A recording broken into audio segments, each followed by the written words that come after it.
I mean, it's amazing that when in the European elections of 2019, someone threw a milkshake straight in my face. Joe Brand, the comedian, said on a BBC comedy programme, why waste your time with that?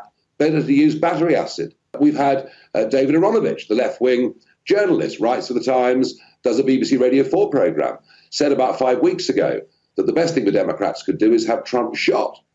There are bad things said on both sides, but I do believe that the role of mainstream media has a lot to do with this. On Joe Biden, I mean, you just saw that clip there. It's a bit rich, isn't it, of the president to be talking in those terms, when it was only last week he was saying that he needed to put Donald Trump in a bullseye. He was referring to MAGA supporters, Republicans, as a threat to democracy, and so on and so on. Yeah, good morning. It's a bloody outrage. We have the current incumbent, an individual who has labeled half the nation as so-called MAGA extremists. And then his lackeys in the mainstream media and his Democrat colleagues in Congress repeatedly use the phrase threat to describe a re-election of my former boss, President Trump.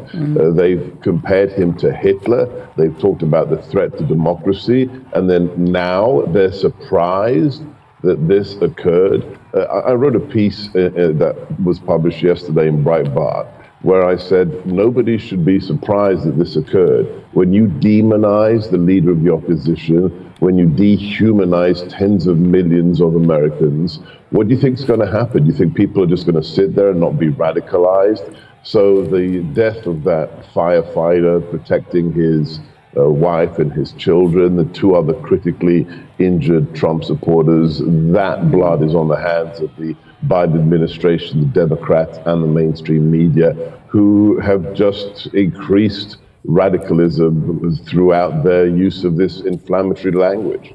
To what extent, Seb, do you also think the blood is on the hands of the Secret Service and the protection detail that should have been there for Donald Trump? There's some remarkable footage online now from all sorts of different angles showing quite how long the shooter had to gain aim and to take the shot, with members of the public pointing and shouting to the police, there's a guy on the roof with a gun.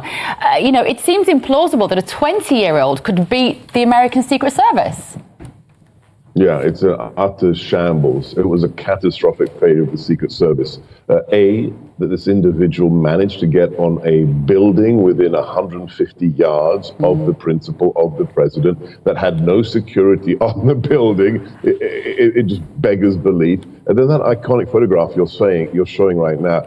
I mean, God bless the president for what he did, but his head should not be visible. His torso should not be visible. The Secret Service, if you look at the footage of the Reagan assassination attempt in 1981, the president was immediately covered by the Secret Service and literally catapulted into the beast, into the armored vehicle to keep him safe. These amateurs kept the president in the kill box for far too long, stationary, and then these diminutive female Secret Service agents couldn't physically cover his body. The president's almost as big as I am, right? He's 6'3", and you need to have somebody as large as the principal to cover your body with to catch the extra bullets. In the British terminology, we call the PSDs, the personal security detail, bullet catchers, literally bullet catchers. Your job is to catch other bullets if there's a secondary shooter or a follow-up string of firing from the original one. And then there's these little women who are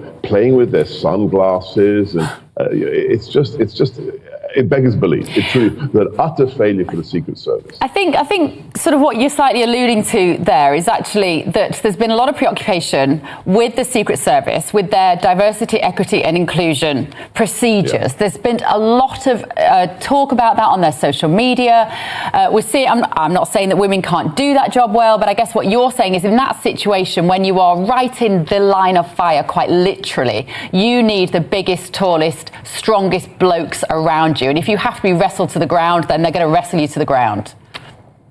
Look, why do you never see short women protecting George Clooney or Julia Harris or Beckham. I mean, why are, private sector personal security details made up of massive guys? Because you have the physical capacity to move the principal at a moment's notice into safety. And on top of that, your body can physically protect them like a wall, like a bullet shield. So this isn't about women. This is about the physics of how you protect somebody who is the most endangered human being on the planet. Let's be clear here.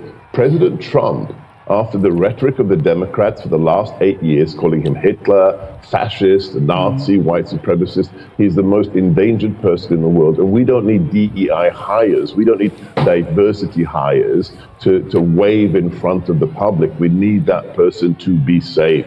Yeah. Dr. Gorka, I'm not sure if you've spoken to President Trump since the weekend, but he was due to speak and will still speak at the Republican National Convention this week. He told the Washington Examiner that he scrapped his previously written speech, which was going to go hard on Joe Biden and immigration, and he suggested, as far as I can see, that he's going to tone it down and it's a different angle. A, have you spoken to President Trump? And B, what do you make of how he proceeds now until November in terms of the tone of the campaign? I haven't spoken to him because I think he's got more important things to do, but I've been texting with his children, with Eric, with his daughter-in-law, Laura, with Don Jr., and I was texting back and forth with one of his key advisors, a friend of mine, last night. The guy is just incredible. I mean, I don't know what he's made of, the genetic material. He was shot at, right? Then he discharges himself from hospital, flies back home to Bedminster, plays a round of golf yesterday, and then says, yeah, it's time to go to the RNC convention. He doesn't delay himself. He says, I'm not letting these bastards delay me. He goes to the convention where I'll see him in 2 days' time. And I think we will see a slightly different President Trump, because he's not going to exploit this. He's not going to leverage this tragedy, but he needs to show the world. Look, Dr. Gorka, we're running out of time, unfortunately, before we crash off air in unfashionable style. Thank you so much for joining us.